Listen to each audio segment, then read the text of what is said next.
Hello बच्चों, Siru education के online platform पर आप सभी का स्वागत है। डेली की तरह हम आज एक नया वीडियो आपके लिए लेके आए हैं। कल हमने अंतःस्रावी ग्रंथियों में हाइपोथैलेमस और पिट्यूटरी ग्लैंड बोले तो पीयूष ग्रंथि के बारे में और उनके हार्मोन्स जो निकलते हैं उनके हार्मोन्स के कार्य भी हमने पढ़ी। आज हम जानकारी लेंगे पिनियल ग्रंथि जो आपके मस्तिष्क में होती है और थायराइड ग्रंथि।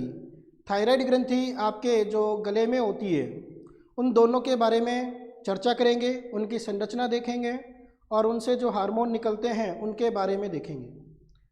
तो हम अपनी क्लास प्रारंभ करते हैं।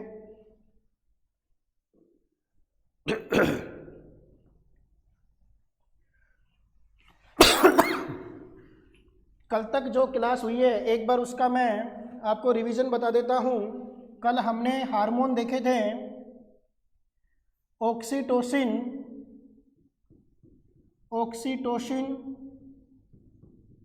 और दूसरा हमने देखा था vasopressin.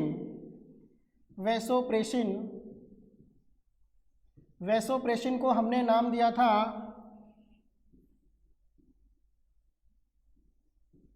ADH, anti diuretic hormone. Oxytocin क्या काम कर रहा था? ऑक्सीटोसिन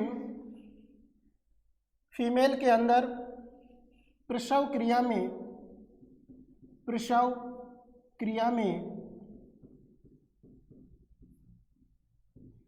सहायता करता है। प्रसव क्रिया में सहायता करता है।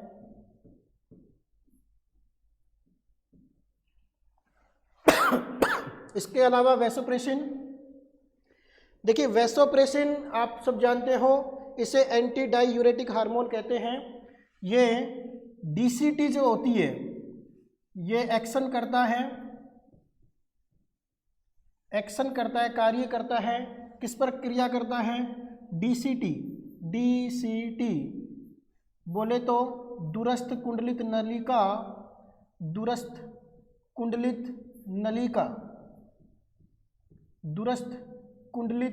नलिका, इसके ऊपर क्रिया करता है ये हार्मोन, और क्रिया करके इसके ऊपर वाटर यानी जल एवं सोडियम आयन का पुनः अवशोषण कराता है।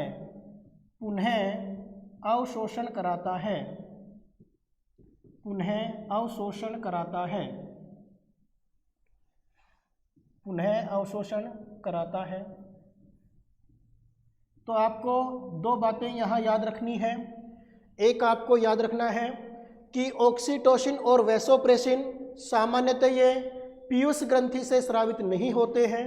ये हाइपोथैलेमस में जो तंत्रिका सेंटर है, न्यूरॉन सेंटर बने हुए हैं, उनसे ये निकलते हैं ऑक्सीटोसिन और वैसोप्रेसिन, और निकलकर ये पिट्यूटरी ग्रंथि के न्यूरोहाइपोफाइसिस वाले भाग में आकर स्टोर हो जाते हैं।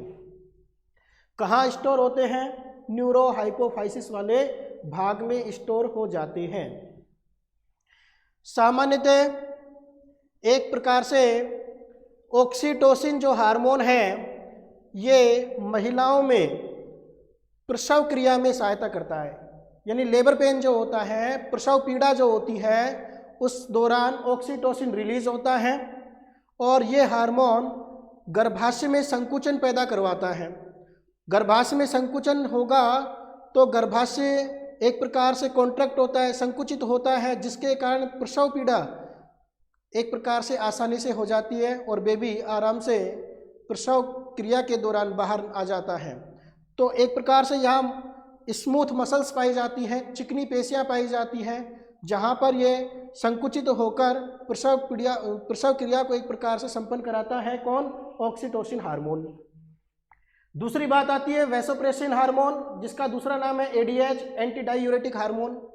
ये हार्मोन क्या करवा रहा है? ये हार्मोन एक प्रकार से मूत्र को सांद्रित करता है, यानी मूत्र सांद्रित करने की जो क्रिया होती है वो एडीएच के द्वारा संपन्न होती है। जब आपके रक्त में ब्लड प्रेशर लो हो जाता है, ब्लड प्रेशर लो हो जाता है, तो उस समय भी वैसोप्रेसिन हार्मोन का सीक्रेशन होता है, ताकि उस दौरान डीसीटी में जाके यहाँ से वाटर का रीअब्जॉर्प्शन करा के, और वाटर का जब रीअब्जॉर्प्शन हो जाता है तो वाटर ब्लड के अंदर जाके मिल जाता है, और ब्लड की जो है एक प्रकार से प्रेशर जो कम था वो बढ़ जाता है। जैसे ही वाटर ब्लड में जाएगा तो वाटर का जो है एक प्रकार से जाना ब्लड में, तो वाटर के प्रेशर को क्या करता है, इंक्रीज करता है। जैसे ही प्रेशर बढ़ता है ब्लड में, तो वैसोप्रेसिन वहाँ पर क्रिया की है उसने, और बाद में वैसोप्रेसिन का सिक्रेशन रुक जाता है, क्योंकि उसने अपना काम कर दिया है, उसने रक्त के अंदर प्रेशर को बढ़ा दिया है। तो मूत्र सांद्रित करने की क्रिया के लिए वैसोप्रेसिन या एडीएच हार्मोन रेस्पॉन्सिबल होता है, क्योंकि ये एडीएच हार्मोन दूरस्थ कुंडलित नलिका बोले तो डीसीटी के पास जाकर और कलेक्टिंग डक्ट के पास जाकर वाटर और आयंस का रीअब्जॉर्प्शन करवाता है, जिसके कारण मूत्र सांद्रित होता है और ब्लड प्रेशर जो लो रहता है उसको हाई करने में ये हेल्प करता है। तो ये बात हमने देखी ऑक्सीटोसिन और वैसोप्रेसिन की, जो पिट्यूटरी ग्लैंड के न्यूरोहाइपोफाइसिस भाग में जाके स्टोर होते हैं। ध्यान रखना, स्रावित कहाँ से होते हैं, हाइपोथैलेमस से। स्टोर कहाँ होते हैं, न्यूरोहाइपोफाइसिस के पार्स नर्वोसा पार्ट में जाके ये स्टोर हो जाते हैं। केवल ये जो पार्स नर्वोसा पार्ट है ये इन हार्मोन को स्टोर करने का काम करते हैं, बाकी रिलीज कहाँ से होते हैं, हाइपोथैलेमस से होते हैं। ये बात आपको याद रखनी है। नेक्स्ट हम पढ़ते हैं पिनियल ग्लैंड।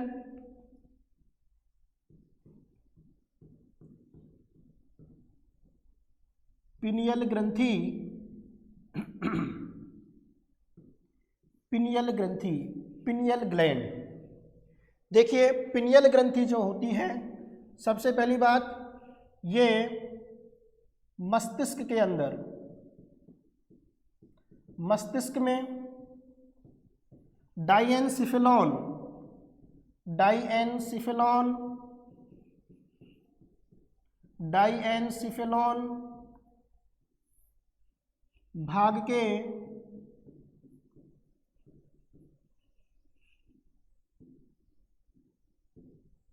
पश्च की ओर, पीछे की ओर, पश्च की ओर बोले तो dorsal side, dorsal side,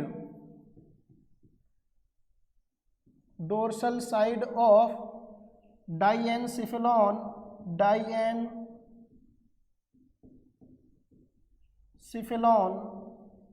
part. इसकी लोकेशन कहाँ है,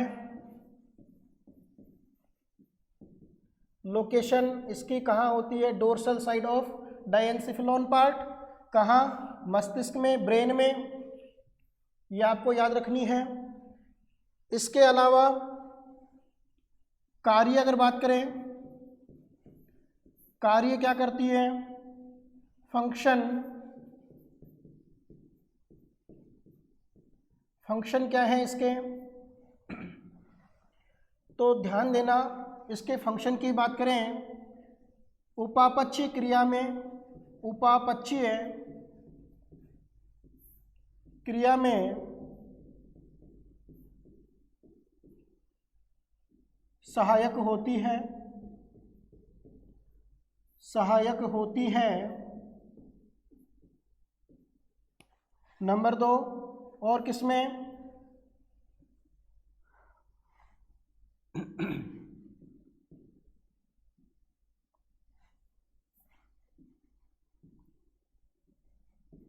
बॉडी टेम्परेचर,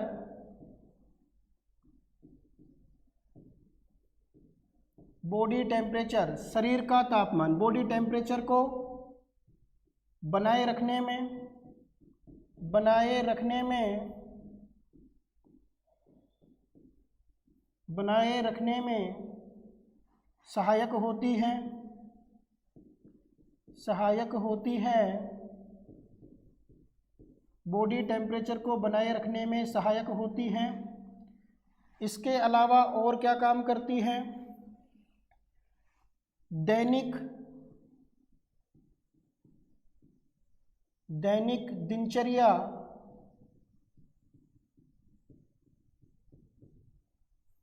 को नियमित रूप से बनाए रखती हैं, नियमित रूप से बनाए रखती है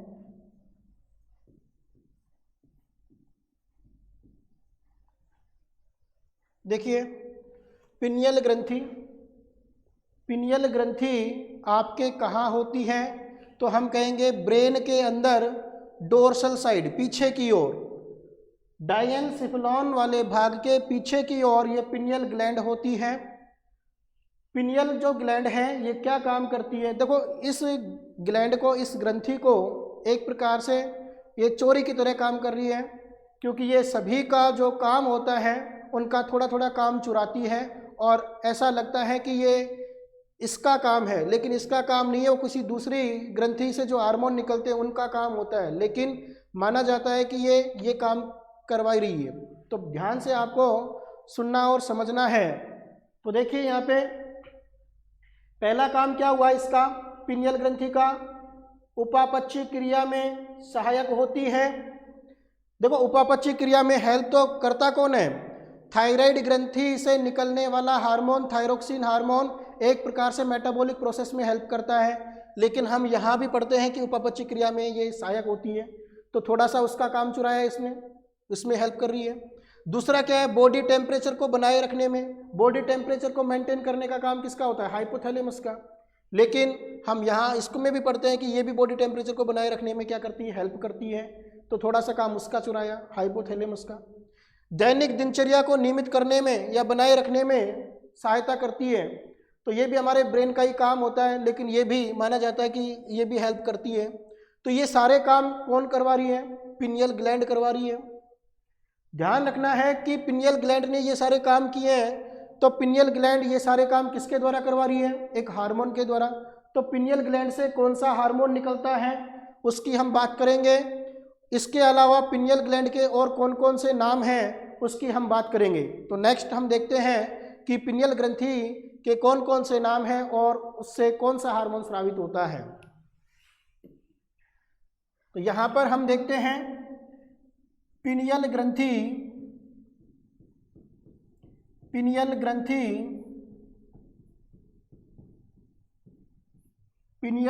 को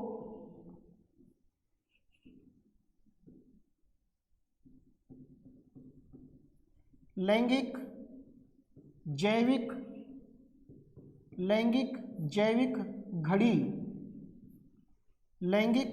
जैविक घड़ी के नाम से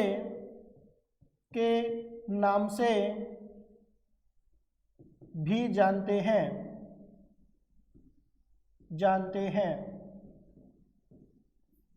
पहली बात, पिनियल ग्लैंड के बारे में पहली बात क्या है? पिनियल ग्रंथि को लैंगिक जैविक घड़ी के नाम से भी जानते हैं। बोले तो क्या कहते हैं इसको? Sexual biological clock. सेक्सुअल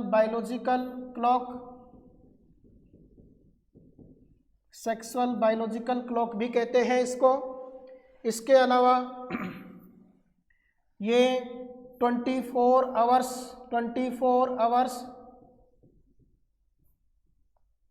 कार्य करती हैं, इसलिए दैनिक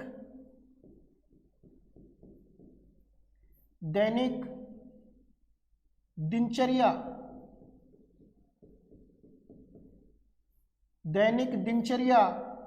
वाली ग्रंथि भी कहते हैं। इसके अलावा तीसरा नाम अगर देखें, इसे मनुष्य में व मेंढक में तीसरी आंख,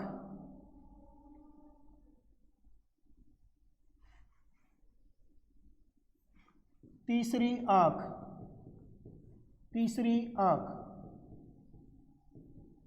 थर्ड आईज, थर्ड आई भी कहा जाता है, भी कहा जाता है, भी कहा जाता है। देखिए, पिनियल ग्रंथि को लैंगिक जैविक घड़ी के नाम से भी जानते हैं, यानी कि सेक्सुअल बायोलॉजिकल क्लॉक भी कहते हैं। भी किसको कहते हैं? पिनियल ग्लैंड को। 24 आवर्स काम करती है, इसलिए इसे दैनिक दिनचर्या वाली ग्रंथि भी कहते हैं। इसे मनुष्य व मेंढक में तीसरी आंख के नाम से जानते हैं, third eyes of frog and man. हालांकि ज़्यादा किसके लिए रेस्पॉन्सिबल होती है? मेंढक के लिए होती है, क्योंकि ये सभी प्रकार के जैविक कार्यों को एक प्रकार से ध्यान रखती है, सभी के कार्यों को ध्यान रखती है, कौन क्या काम करता है, और अपने काम के साथ उनको जोड़ने का काम करवा रही है। तो इसे तीसरी आंख भी कहा जाता है, किसको? पिनियल ग्लैंड को। नेक्स्ट हम बात करें तो इनसे कौन सा हार्मोन निकलता है? पिनियल ग्रंथि से, पिनियल ग्रंथि से पिनियल ग्रंथि से मेलेटोनिन, मेलेटोनिन, मेलेटोनिन, पिनियल ग्रंथि से मेलेटोनिन हार्मोन, हार्मोन निकलता है, मेलेटोनिन हार्मोन निकलता है। ध्यान रखना, पिनियल ग्रंथि कौन सा हार्मोन निकालती है? मेलेटोनिन निकालती है। और ये मेलेटोनिन जो हार्मोन है, ये सारे काम करवा रहा है एक प्रकार से, जो भी हमने अभी वर्क पढ़े हैं, ये सारा काम कौन करवा रहा है? मेलेटोनिन हार्मोन करवाता है। आपको याद क्या रखना है? एक तो पोजीशन याद रखनी है कि पिनियल ग्रंथि कहाँ होती है? डायनसिफिलोन के पीछे की ओर होती है, बोले तो डोर्सल साइड ऑफ डायनसिफिलोन पार्ट। उसके बाद हम बात करें तो पिनियल ग्रंथि को हम किस किस नाम से जानते हैं? हमने बहुत सारे नाम देखे इसके, इसके कार्य देखें, और इनसे कौन सा हार्मोन निकलता है? तो मेलेटोनिन। एक चीज ध्यान रखना, यहाँ पिनियल ग्रंथि से मेलेटोनिन निकलता है। एक हमने पढ़ा था, इसी दौरान मैं एक एक्स्ट्रा चीज बताता हूँ, नोट डाल के, नोट डाल के एक बात लिखता हूँ। एक निकलता है मेलेनोट्रोपिक, मेलेनोट्रोपिक,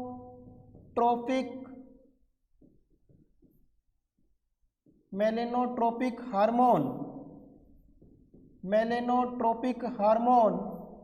ये हार्मोन जो निकलता है, ध्यान रखना, मेलेनोट्रोपिक हार्मोन किससे निकलता है? Parse intermedia, intermedia, parse intermedia, जो किसका भाग है? मेलेनोट्रोपिक हार्मोन पार्स इंटरमीडिया एक एडिनोहाइपोफाइसिस, एडिनोहाइपोफाइसिस, एडिनोहाइपोफाइसिस वाले भाग से स्रावित होता है, रिलीज होता है, रिलीज होता है, जो त्वचा की मेलेनोसाइट, मेलेनोसाइट कोशिकाओं से, मेलिनोसाइट्स कोशिकाओं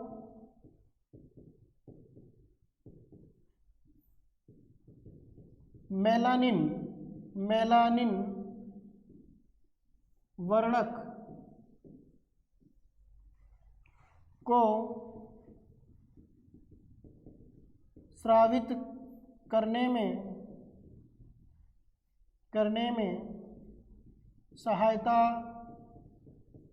सहायता करता है, सहायता करता है। ध्यान देना, पिनियल ग्रंथि से तो मेलेटोनिन निकलता भी, अच्छी तरह समझना है, यहाँ कंफ्यूजन बढ़ जाता है बच्चों में। मेलेटोनिन लिखा हुआ है, मेलेटोनिन। मेलेटोनिन किससे निकलता है? पिनियल ग्रंथि से।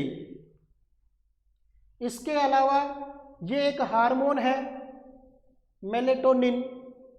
यहां नोट डाल के मैंने आपको पहले पढ़ाया है कि मेलेनोट्रोपिक हार्मोन ये अलग हार्मोन है और ये अलग हार्मोन है मेलेनोट्रोपिक हार्मोन। ये किससे निकलता है? पार्स इंटरमीडिया वाले पार्ट से। और पार्स इंटरमीडिया किसका भाग है? एक एडिनो हाइपोफाइसिस वाले भाग से ये रिलीज होता है, जो त्वचा की मेलेनोसाइट कोशिकाओं पर क्रिया करके मेलानिन, मेलानिन क्या है? मेलानिन एक वर्णक है। तो ध्यान रखना, यहाँ मैं हाईलाइट कर देता हूँ इसको। एक तो यहाँ पर आपको ध्यान रखना है मेलेटोनिन, एक ये याद रखना है मेलेनोट्रोपिक, एक आपको याद रखना है मेलानिन, मेलानिन ये याद रखना है। ये एक पिगमेंट है, वर्णक है। किससे? मेलेनोसाइट और किससे? एडिनोहाइपोफाइसिस। इनको हाईलाइट कर दिया है, इसको समझना। ये पिट्यूटरी ग्लैंड का पार्ट हो गया एक प्रकार से। पिट्यूटरी ग्लैंड में एडिनोहाइपोफाइसिस के अंदर जो पार्स इंटरमीडिया वाला भाग था उससे तो ये निकल रहा था, और ये पिनियल ग्रंथि से निकलने वाला हार्मोन है। तो मेलेनोट्रोपिक मेलेनोसाइट कोशिकाओं पर क्रिया करके मेलानिन बनाता है। मेलानिन केवल एक वर्णक है, हार्मोन नहीं, जो त्वचा को रंग प्रदान करता है। क्या प्रदान करता है? त्वचा को रंग प्रदान करता है मेलानिन। जबकि ये जो हार्मोन है ये जैविक क्रियाओं के लिए एक प्रकार से, इसको हम बायोलॉजिकल क्लॉक के रूप में जानते हैं इस ग्लैंड को, और ये सभी ग्रंथियों से थोड़े थोड़े वर्क जो कर रहे हैं उनको संपन्न कराने में हेल्प करता है। मेटाबॉलिक प्रोसेस को, दैनिक दिनचर्या को बनाए रखने में हेल्प करता है। तो ये बात पिनियल ग्लैंड की है, और ये एक नोट लिखवाया है, तो ये जो कल हमने पढ़ा था उसी का एक पार्ट है। तो इसको और इसको दोनों को अलग अलग सेपरेट करके पढ़ना है। नेक्स्ट हम बात करते हैं अब पिनियल ग्रंथि के बाद अगर हम बात करें तो अब हम पढ़ते हैं थायराइड ग्रंथि।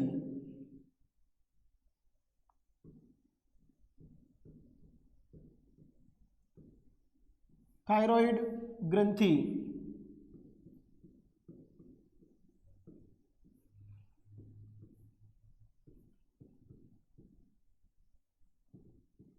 थायराइड ग्लैंड, थायराइड ग्रंथि, थायराइड ग्लैंड। तो सबसे पहली बात तो आपको क्या याद रखना है?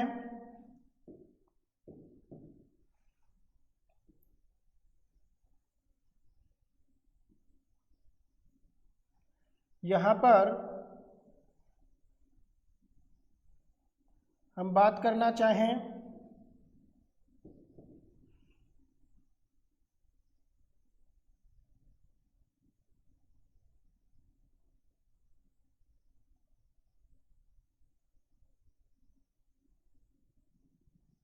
इस प्रकार से, ये थायराइड ग्लैंड है, ग्रंथि है।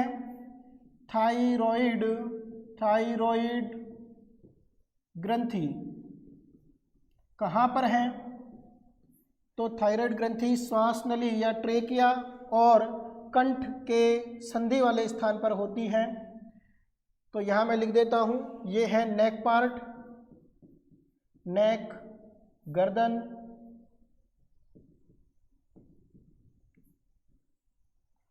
यहाँ पर इसको मैं लिख देता हूँ, यहाँ पर लिख देता हूँ बेटा पॉइंट बना के। नंबर 1, यह ग्रंथि, यह ग्रंथि श्वास नली व कंठ या लैरिंक्स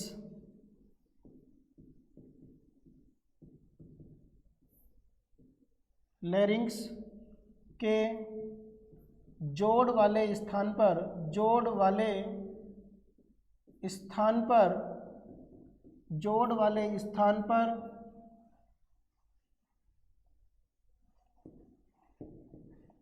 एच आकृति की, एच आकृति की दिखाई देती है, एच आकृति की दिखाई देती है। एच आकृति की दिखाई देती है। पहला पॉइंट क्या हुआ, ध्यान से देखें, पोजीशन कहाँ पर है, तो हम कहेंगे गर्दन में हमें दिखाई देती है थायराइड ग्रंथि। थायराइड ग्रंथि, यह ग्रंथि श्वास नली व कंठ या लैरिंक्स के जोड़ वाले स्थान पर एच आकृति की दिखाई देती है। नंबर 2, यह अधर सतह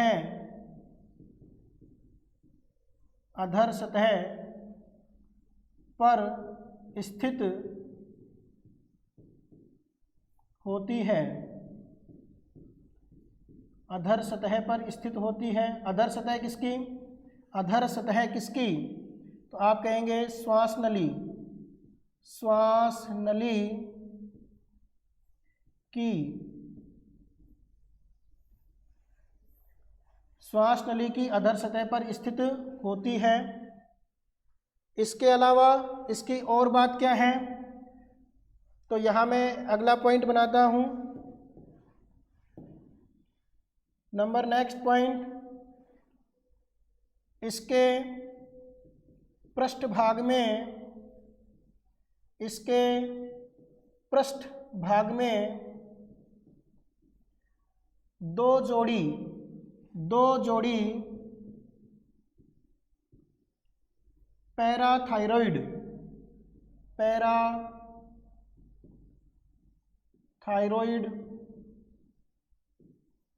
पैराथायरॉइड ग्रंथि स्थित होती है। ध्यान देना, थायराइड ग्रंथि में एक तो इसका पोजीशन हो गया। पोजीशन क्या है, तो बात करें पोजीशन की,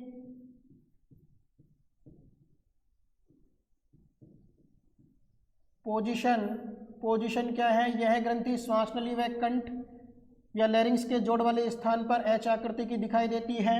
नंबर 2, यह अधर सतह पर स्थित होती है। श्वास नली यहाँ पर है, तो श्वास नली के अधर सतह, ये कौन सी सतह है? वेंट्रल साइड अधर सतह, और पीछे वाली क्या होती है? Dorsal side. Ventral and dorsal अधर सतह और पृष्ठ सतह। तो एच आकृति में थायराइड ग्रंथि यहाँ श्वास नली और कंठ के जोड़ पर दिखाई देती है। दूसरी बात, यहाँ पर हम बात करें तो थायराइड ग्रंथि श्वास नली के अधर सतह पर स्थित दिखाई देती है एच आकार में। लेकिन थायराइड ग्रंथि के पश्च भाग में, dorsal side of thyroid gland, thyroid ग्रंथि के पृष्ठ भाग में, पश्च भाग में आपको दो जोड़ी पैराथायराइड ग्रंथि दिखाई देती है। कौन सी ग्रंथि दिखाई देती है? पैराथायराइड ग्रंथि। देखिए, ये तो है इसकी अधर सतह, तो यहाँ मैं लिखूं अधर सतह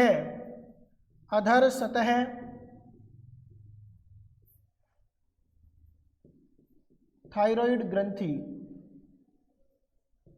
अधर सतह पर थायराइड ग्रंथि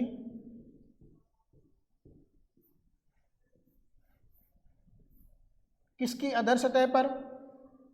श्वास नली की अधर सतह पर। श्वास नली की अधर सतह पर, ये क्या है? ये श्वास नली है। श्वास नली की अधर सतह पर थायराइड ग्रंथि ये है। और अगर बनाना चाहें थायराइड ग्रंथि की पृष्ठ सतह, तो ये थायराइड ग्रंथि की पृष्ठ सतह,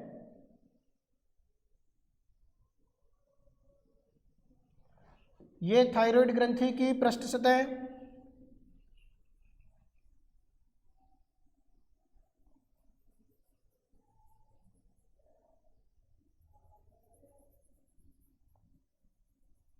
ये है थायराइड ग्रंथि की पृष्ठ सतह।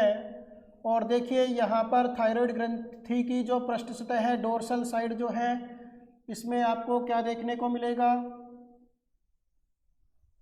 यहाँ पर आपको दो जोड़ी क्या मिलेगी? पैराथायरॉयड ग्रंथि, ये एक जोड़ी इधर, एक जोड़ी इधर, ये क्या बन गई बेटा, ये है पैराथायरॉयड ग्लैंड। इनको क्या बोलते हैं, पैराथायरॉयड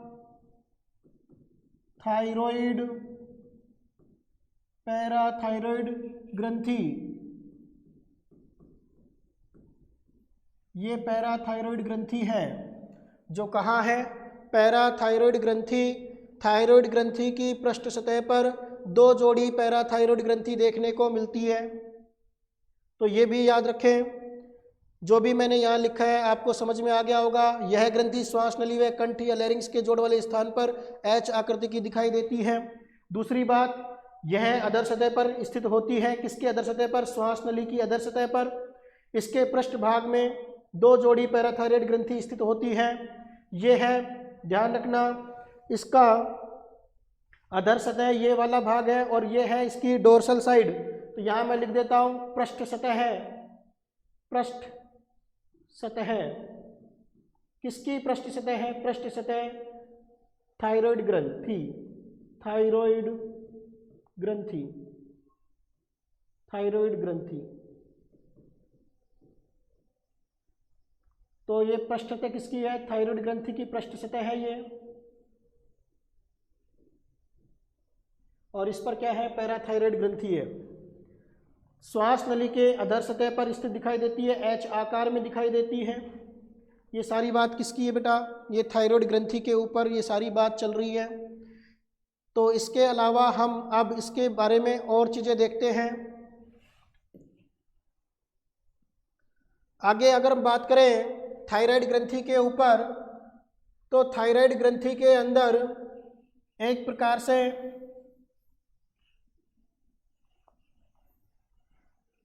ये थायराइड ग्रंथि की सतह है, इस पर छोटी छोटी आपको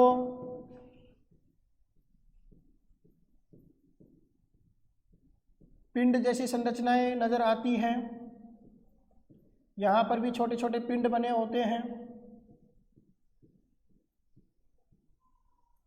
ऐसे पिंड बहुत सारे दिखाई देते हैं थायराइड ग्रंथि में। और बीच बीच में यहाँ पर सी सेल प्रेजेंट होती है। यहाँ पर बीच बीच में सी सेल,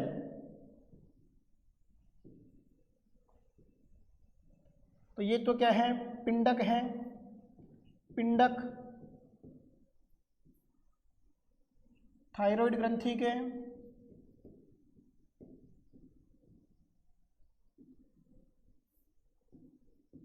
ये पिंडक है थायराइड के। और यहाँ पर इनको बोलते हैं सी सेल, सी सेल। और ये क्या है, ये थायराइड ग्रंथि है, थायराइड ग्रंथि, थायराइड ग्रंथि। कितने लोब हैं, एक लोब, दो लोब, तो एक पाली, एक पाली ये।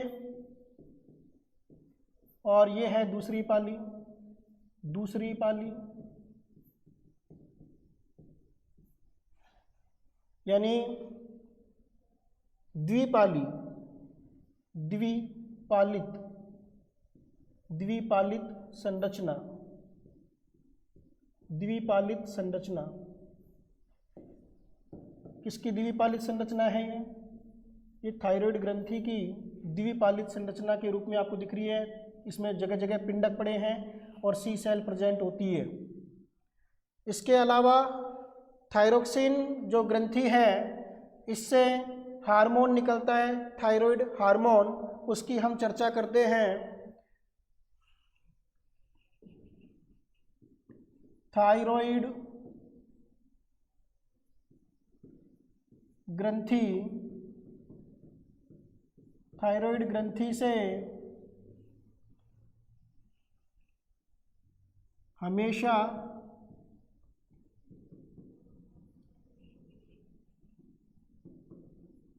थायरोक्सिन हार्मोन,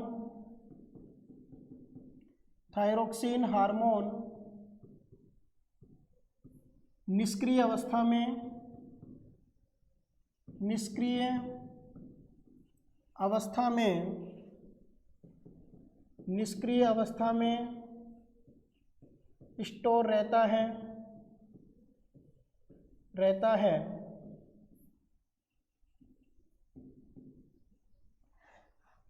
एक तो ये बात याद रखनी है, थायराइड ग्रंथि में थायरोक्सिन हार्मोन पहले जो होता है वो निष्क्रिय अवस्था में रहता है, स्टोर रहता है।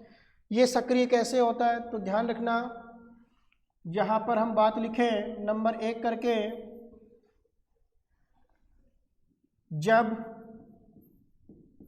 Potassium iodide KI, potassium iodide के ऑक्सीकरण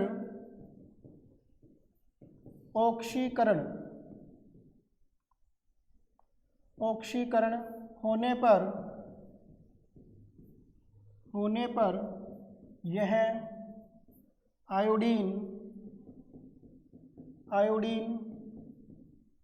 पृथक हो जाती है,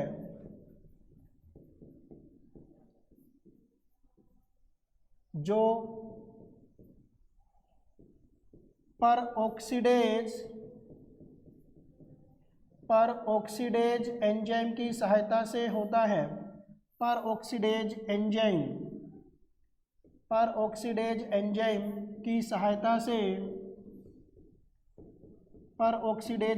की सहायता से यह कार्य होता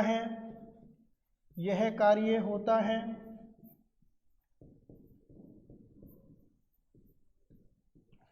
तो थायराइड ग्रंथि से हमेशा थायरोक्सिन हार्मोन निष्क्रिय अवस्था में स्टोर रहता है। जब पोटेशियम आयोडाइड के ऑक्सीकरण होने पर यह आयोडीन पृथक हो जाती है। यह काम किसके द्वारा हो रहा है, पर ऑक्सीडेज एंजाइम की सहायता से यह कार्य होता है। इसके अलावा ध्यान रखना, यह आयोडीन, यहाँ मैं लिखना चाहूँगा, यह आयोडीन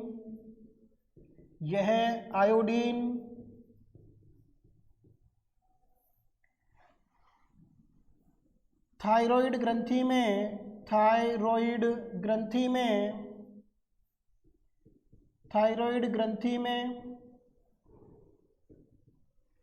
एमिनो अम्ल,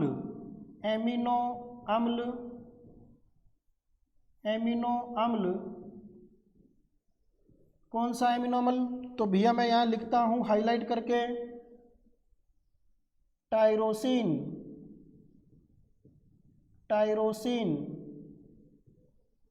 कौन सा एमिनो अम्ल, तो यह आयोडीन थायराइड ग्रंथि में एमिनो अम्ल टायरोसिन के साथ जुड़ता है।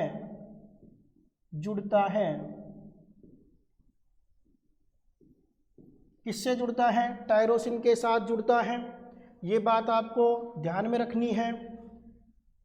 इसके अलावा नेक्स्ट मैं बात करता हूँ टायरोसिन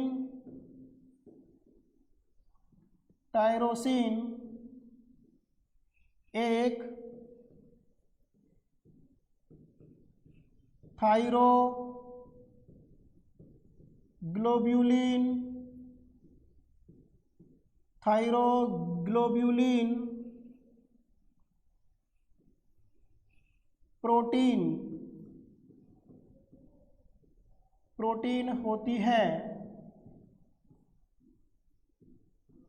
प्रोटीन होती है। टायरोसिन एक थायरोग्लोब्यूलिन प्रोटीन होती है। बोले तो ये एमिनो अम्ल से एक प्रकार का क्या है, एमिनो अम्ल,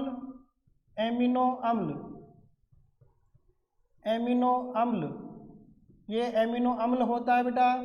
और ग्लोब्यूलिन प्रोटीन से मिलकर आयोडीन एक प्रकार से क्या बनाता है, थायरोग्लोब्यूलिन बनाता है।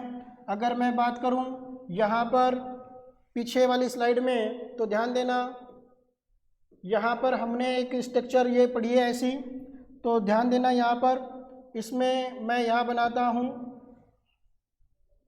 एक लंबी श्रृंखला एमिनो अम्ल की। तो ध्यान रखना बेटा, ये बहुत छोटे छोटे एमिनो अम्ल से मिलकर बनी है। यहाँ पर ये एमिनो अम्ल के रूप में क्या है, यहाँ पर इसको तो कहा हमने एमिनो अम्ल, कौन सा एमिनो अम्ल जो है वो कौन सा है, टायरोसिन एमिनो अम्ल। और टायरोसिन एमिनो अम्ल किसके ऊपर है, ये टायरोसिन एमिनो अम्ल है बेटा, ये वाइट कलर में, और येलो कलर के अंदर जो आपको दिख रही है यहाँ पर ये क्या है, ग्लोब्यूलिन। तो ग्लोब्यूलिन जो प्रोटीन है उस पर एक प्रकार से एमिनो अम्ल टायरोसिन आकर जुड़े हुए हैं, जिससे थायरोग्लोब्यूलिन का निर्माण हुआ। तो इसको आपको दिमाग में रखना है। यहाँ पर टायरोसिन, और हमने देखा कि जब आयोडीन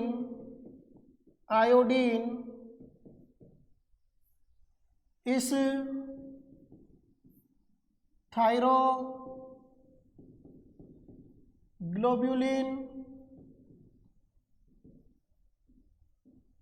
थायरोग्लोब्यूलिन से जुड़ती है,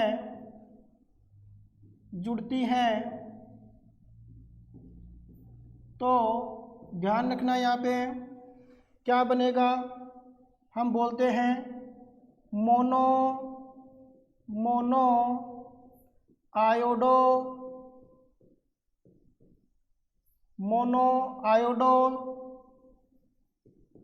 थायरोसिन,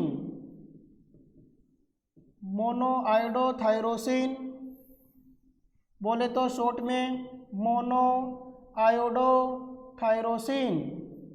इसके अलावा मैं बात करूं,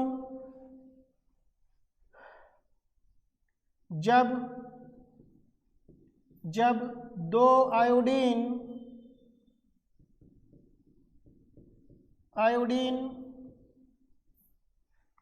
आपस में टायरोसिन के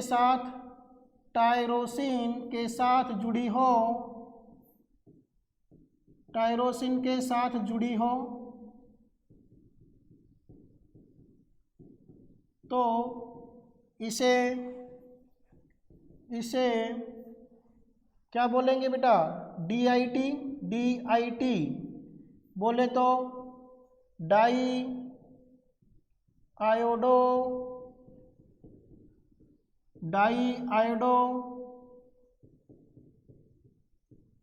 थायरोसिन।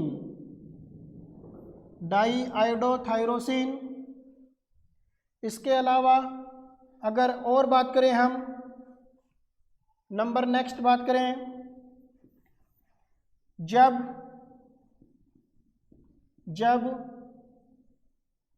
दो कौन डाईआयोडोथायरोसिन, जब दो डाईआयोडोथायरोसिन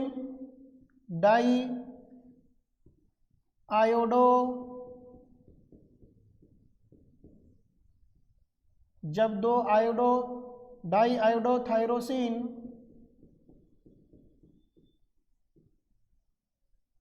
के साथ एक आयोडीन जुड़ा हो तो T3 इसको बोलते हैं, देखो यहाँ इसको MIT के रूप में बोले तो T1, और इसको हम क्या बोलते हैं, इसे बोलते हैं T2, और इसे हम बोलेंगे दो डाईआयोडोथायरोसिन और एक आयोडीन जुड़कर T3, तो क्या बन जाएगा ये ट्राईआयोडो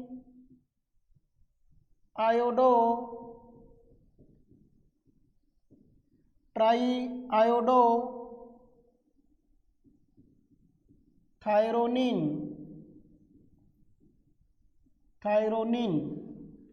T3। इस प्रकार से जो निष्क्रिय थायरोक्सिन हार्मोन स्टोर होता है वो धीरे धीरे सक्रिय होता है। सक्रिय होने का प्रोसेस जो है एक एंजाइम के माध्यम से हुआ, जिसको हमने बोला एक प्रकार से पेरोक्सीडेज एंजाइम पोटेशियम आयोडाइड के रूप में उनको सेपरेट करता है, और ये आयोडीन इस प्रकार की ग्लोब्यूलिन प्रोटीन पर क्रिया करके उस थायरोक्सिन हार्मोन को एक्टिव करता है। T1, T2, T3 and T4 and T4 के रूप में अगर हम बात करें तो T4 को हम क्या बोलते हैं? Thyroxine hormone. थायरोक्सिन हार्मोन, ये है thyroxine hormone. Thyroxine hormone T4। तो T4 कब क्रिया करेगा? जब दो डाई आयोडो थायरोसिन, दो डाई आयोडो थायरोसिन आपस में जुड़ जाएं तो बनता है T4। T4 बोले तो थायरोक्सिन, लेकिन T3 T4 से अधिक क्षमता वाला होता है, क्रियाशील होता है। ये तो हमने केवल आज थायराइड ग्रंथि की बेसिक जानकारी दी है। थायराइड ग्रंथि से थायरोक्सिन जो हार्मोन निकलता है, उस थायरोक्सिन हार्मोन का क्या क्या कार्य होता है उसके बारे में और हम बात करेंगे। तो देखिए एक बार फटाफट रिवीजन करते हैं। यहाँ से हमने ऑक्सीटोसिन वैसोप्रेशन के बारे में बात की, इसके अलावा हमने पिनियल ग्रंथि के बारे में बात की।